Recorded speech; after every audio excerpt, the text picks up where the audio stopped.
Hello there, everyone. My name is Crazy Caleb, and welcome to another Getting Set Up with KTANE. So this tutorial, I'm going to be doing something a little bit different. This one actually has been requested by a friend of mine. I'm going to not say his name for right now. I will leave a link to his YouTube channel, though, definitely. His name is Anagrams, as that's what his YouTube channel is, and I hope you guys go check him out, because he's actually trying to defuse the Centurion right now. So what I wanted to do was I wanted to sort of do a simplification of how to sort of get into missions. Now, this is going to be notoriously for challenge, the other notorious name is challenge bombs, and in this case, my friend is trying to defuse the Centurion. And he was wondering, like, how do I get into all of this? How do I practice? How do I do this stuff? There really isn't a good explanation, and the only thing that is the longest thing on there is there was a stream by the Great Parade, which is a great team, by the way. They did Skyward did a stream where he was explaining how to do the Centurion, but it's 2.5 hours long, and it is quite long for how to do that. And today I wanted to be able to cover sort of how to get into that challenge bomb environment. Now, one of the things that you want to do immediately is, number one, I would advise you not to go knee deep into a mission quite yet. There is going to be a lot that you have to learn, and there's a giant learning curve if you want to get into challenge bombs at all. So I would advise you, number one, to get used to the modules that are on there. Now, obviously, you can do this by watching tutorial videos, and you can obviously do practicing modules on your own, but the key thing here is you want to get consistent at the modules that are going to be on a specific mission. That is going to be the key here, and I would advise you to do that real quick. Not real quick, but you know what I mean. But essentially, you don't want to go knee deep. The example that I'm going to be using is what my friend did. My friend spent 10.5 hours watching tutorial videos for everything that's been on the Centurion. And one of the things that I will say here is, number one, you have to just be able to internalize all of this. One of the key things that you want to be able to do, and this is a lot for people, by the way, one of the things that you want to be able to do is you want to be able to sort of get the feel of the environment of the bomb. You want to be able to get into that sort of speed element. You want to be able to make sure that you can also do modules consistently. And this is kind of where I would like to point out some of the things that people generally tend to do. Number one, depending on whether you're voice or EFM, in this case, my friend is going to be EFM. One of the things that you want to do is you want to just make sure that you know everything. And knowing everything is going to be super duper important, and also making sure that you have a good time for each individual module, especially with bombs like these, where time is most certainly of the essence. So what we generally tend to do is we tend to learn everything. And one of the things that I would advise not to do is I would advise not learning modules on this bomb. I would advise you not to do it on just this bomb alone, and I'd advise you to sort of do it in smaller gaps, module by module, instead of just running the mission by itself, going into the whole thing. And one of the things that I actually like to do is I actually like to not be in missions. I actually like to use what we call the mod selector. In this case, that's going to be this little tablet over here, I believe is the name of it. I believe the name is mod selector. But what we can do is we can, for example, say, you know what, I'm in the mood to practice orientation cube. I'm in the mood to also practice 2-bits. Let's get those modules knocked out before I hit something like laundry or Rubik's Cube. And that's going to be one of the things that you want to do with this, is you want to really just kind of just do it in small bites. Really try and focus on getting part of the bomb consistent, to whereas you're going to have no issues with it. Then start learning new modules and so on and so forth. And it's kind of just building on knowledge the entire time. So for example, let's say we wanted to learn orientation cube, and one, for example, let's do 2-bits, as I was mentioning here. We can also take a look at, for example, letter keys. Letter keys is a very simple one that we can also do here, and we can start with this. We can give ourselves enough time to take a look at this. If, for example, if we're sight reading it, we can give ourselves enough time to, enough strikes if we happen to mess up for some reason, and we can give ourselves front only, so we have the entire view of everything in front of us, and no pacing, meaning that there's going to be no events happening. Now, it's very important that you know how some of these commands work. This is going to be represented by, this is going to be time, this is going to be strikes, and you can actually start typing things out a little bit, like this, for example. We can do 1, and it will tell you what the commands actually equal to. So if we do 1:00, which I'm actually going to zoom in on this real quick. Let's pop this up real quick. If we take a look here, it has a set time, a set strike limit, a set cool count, And then we have a bunch of different modules that are going to be popping up. These are going to be the main commands that you want to use.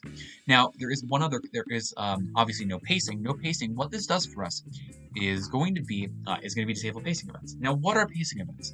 This is going to be two things: the alarm clock, and this is going to also be the lights that are going to be turning off eventually. Now, one thing that's very important to keep in mind is that when you run the mission, unless specifically stated otherwise in the actual Unity file, it will not appear, it will pretty much be normal pacing. But the nice thing about pacing events is that for bigger missions, they only happen once. And that's very, very early on, by the way. So that's quite nice about them. But in this case, I'm simply going to be doing no pacing. And this is going to be how this is going to be structured. And one of the other things that you can actually do is mode. Mode is a very, very important one that I would advise for those of you who are learning new modules to use, especially for those of you who are using Zen Mode. Zen Mode, what this does, if we happen to run a mission, what it does is actually it changes the timer. Instead of being red, the color red, it's going to change it to a light blue / cyan, and you'll see what I mean in just a second. Right here. Now it starts at 0, 0, there is only one and then begins counting up. So what this means is that this bomb gives you infinite time, and with Zen Mode, you're able to actually have infinite strikes. There's no way that you can strike out on this bomb unless you happen to drop it, and it actually is just perfect for a training environment. If we wanted to take a look at these guys here, we could simply start taking a look. And that's going to be the way that this works. It's very, very important that you know how to use these commands, because this is going to be a really good start for you to practice things. If you're doing it on a voice environment, you can obviously bring up like 10 or 15 modules and play with them. Or if you're doing EFMing and you're going to be sight reading some stuff, that's going to be the way that you're going to take a look at things. And I would advise you to do that, and I would advise you to sort of work on it and sort of get a consistent flow with how this module works. That's kind of my opinions on it. Now, obviously, that's going to be very, very important to do. Now, one of the other things that we're going to want to take a look at is we're going to want to take a look at what we want to do with regards to using the repo and helping us with regards to making a mission, with regards to solving a mission. If I mentioned this beforehand in my previous tutorial with regards to using the repo, that if we happen to take a look at this little option over on the left side here, we can take a look and we can actually filter the entire repo by a specific mission. And in this case, if we happen to type in Centurion into here, or simply scroll down, we can take a look at the Centurion. And as we can see, if I can find it, a lot of modules here. If we take a look, everything is going to be filtered by Centurion. And just like that, all of the options that appear that are normal modules are going to appear. Now, one of the other things that you can actually do with this is you can actually type in this actual little text here.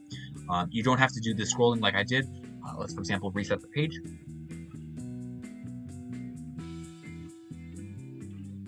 Hit the arrow again, and now we do Centurion.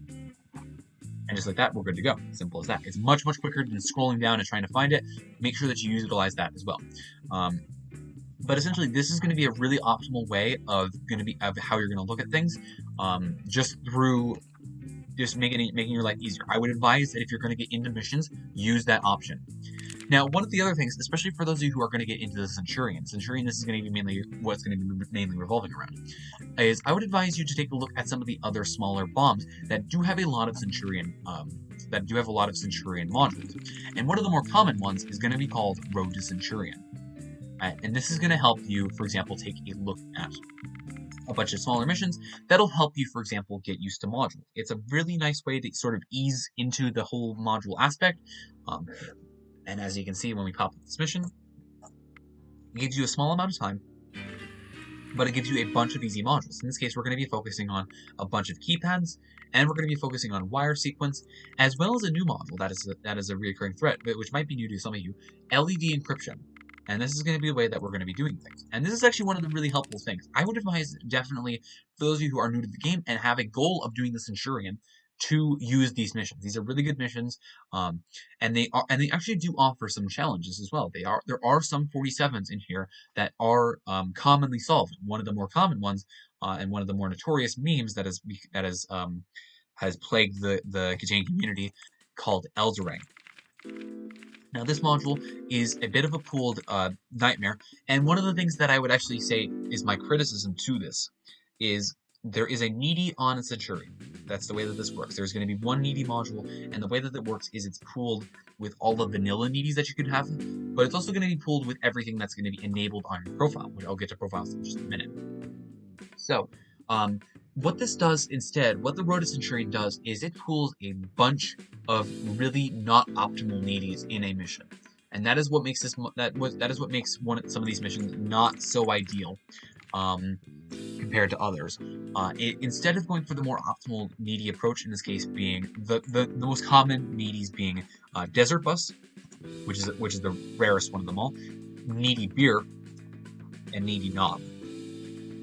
These three are the most common ones that people actually end up using for Centurion, and instead these missions decided to add a whole bunch of HTTP, motion sense, lights out, a bunch of different modules that people generally would not use when it comes to doing the actual mission. It kind of goes against this whole thing, and that's my opinion and criticism on it. But enough of my bias. These are going to be the three needies that you're really going to want to focus on and use. Needy Knob, it might seem scary at first when you take a look at it, but it's a really nice and easy solvable way. If you happen to look at the right side and count the amount that's there, you can actually figure out the direction the arrow needs to point at really easy. That's quite nice. So that's going to be the way that this works. And obviously, there's a whole bunch of missions, and I would not advise number one jumping into the deep end immediately.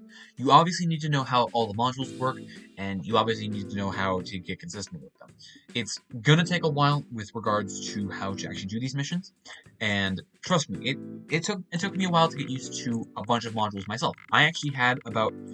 It took me about 2 years, 2-3 years to actually solve the Centurion, and that was because I had a very much of an on and off sort of deal with it. And it wasn't necessarily my fault, it was just I didn't really enjoy the bomb at that time. But taking a look back at the Centurion, in this case, what we can do here is we can take a look at this bomb, and we can start to process things. And what we want to do is we want to just sort of build our knowledge along the way. Now, there is a bunch of easy modules that you can do in this bomb. For example, we have Anagrams. Anagrams is a fairly simple one. This is word scramble, actually. We have word scramble, simple as that. We have anagrams, which you can simply just do seated right here.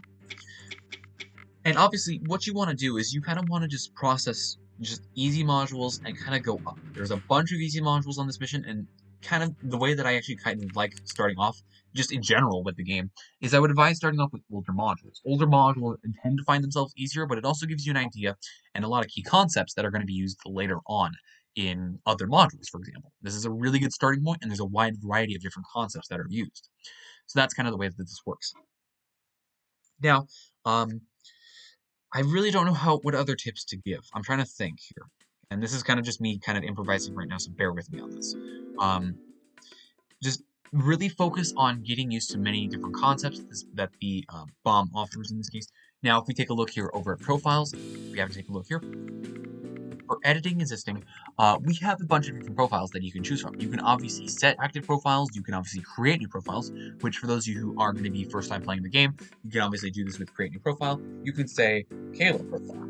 And what you can do with this is you can then create this profile, and then you can obviously interact with all of the different solvable modules that you have. You can start with disabling all of them and simply figuring out what you know best. This is going to be simply appearing, this is simply going to be what you take a look at.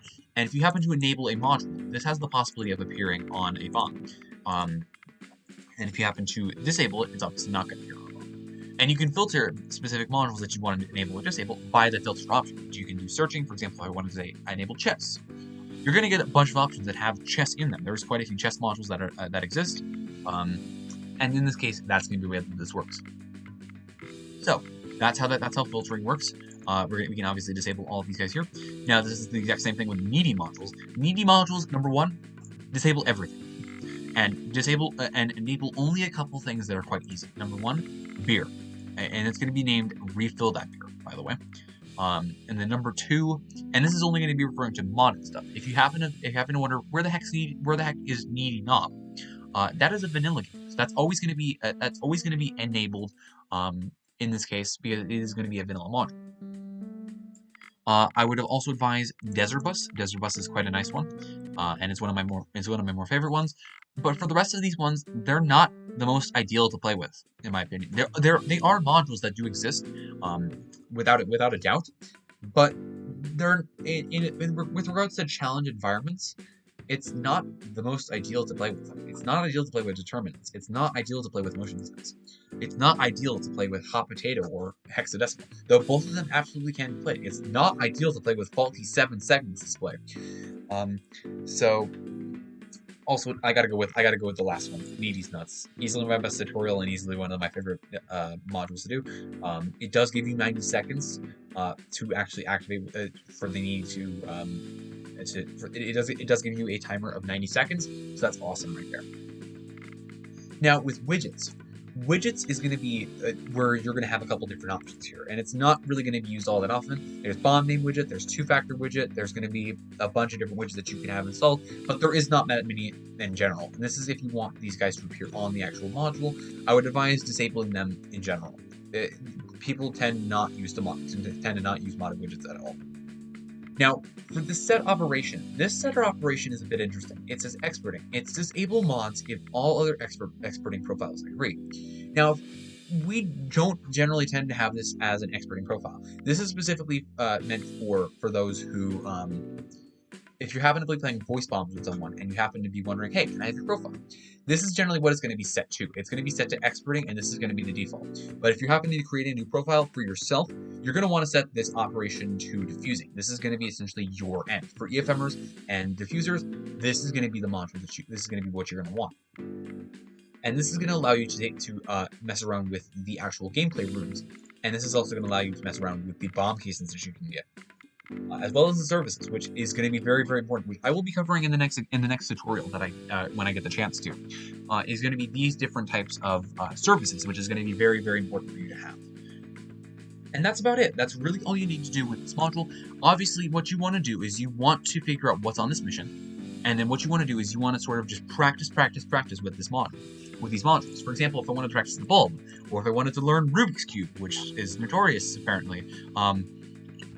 For some reason, it's not as scary as it looks. Trust me, but essentially, just don't be overwhelmed. That's the key thing here. Is don't overwhelm yourself, and really just practice and just take a look at everything. Take a look at it in small batches, like I did here. In this case, obviously, we want to back it up a little bit here. But as you can see, just small little batches, and sort of work your way up and sort of build that endurance as well. Building endurance is going to be a key thing for you to do, because 100 modules is a lot. Trust me. 100 modules is a lot to do, and you're going to be thinking a lot for at least a good solid 50 minutes of time, depending on how fast you do it. But it's ultimately just practice, and really just play around with it. The game is this is a game. It's meant to be fun with, and it also is meant to be challenging, but it's good kind of challenging. And just don't stress yourself out too much. Don't put yourself on any deadlines. Just practice the modules, and you should be fine. That's the way that you would get started in missions. And obviously, understanding and knowing what your threats are is going to be very, very important as well. But yeah, using the repo is going to be very, very important. Using the mod selector in this case, as we can put module IDs, which by the way, module IDs are going to be represented by here. And if they happen to not be showing up, what you can do is you can scroll up to the top, and you can go over to options, and you can have the module ID appear. In this case, and this is going to be what they accept. You can obviously start typing up the normal name, but there might be some cases where the module ID is for example different than the actual name itself. It's weird like that. I don't know why, but it is. And that's gonna be it. I think that's really all you need to do, and just practice. And one of the other things that I actually would like to mention as well is taking a look at the more option. What you can do is you can use optimized manuals. For example, one of my favorite ones that I like to use, and I'm not going to be giving this up, is going to be orientation cube. If you happen to find an optimized and you just can't find a way to do orientation cube, and this tutorial doesn't help you, what you can do is you can look at optimize, and this can help you give some of the answers here. It's not ideal, and it's kind of frowned upon for some reason, for some of them, obviously, but I generally tend to use optimize. And if you happen to know a module, and you happen to find a way that you can do faster, optimize is kind of the way to go. You're able to use the stuff that's on the repo, and it won't go against what you've It won't go against the solve if you happen to solve the mission, if you have to use optimize. We're kind of lenient on that, but yeah, really just kind of play around with the repo, play around with the manuals, and see what works for you. But small gaps with how to learn the different modules, kind of building up over time, and you should then be good to go. I would advise not jumping into the deep end, because that does not end well. My friend actually is quite exhausted and is experiencing burnout.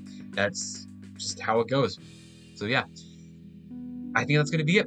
As always, stay crazy, stay cool, and I will see you in the next one. Bye-bye.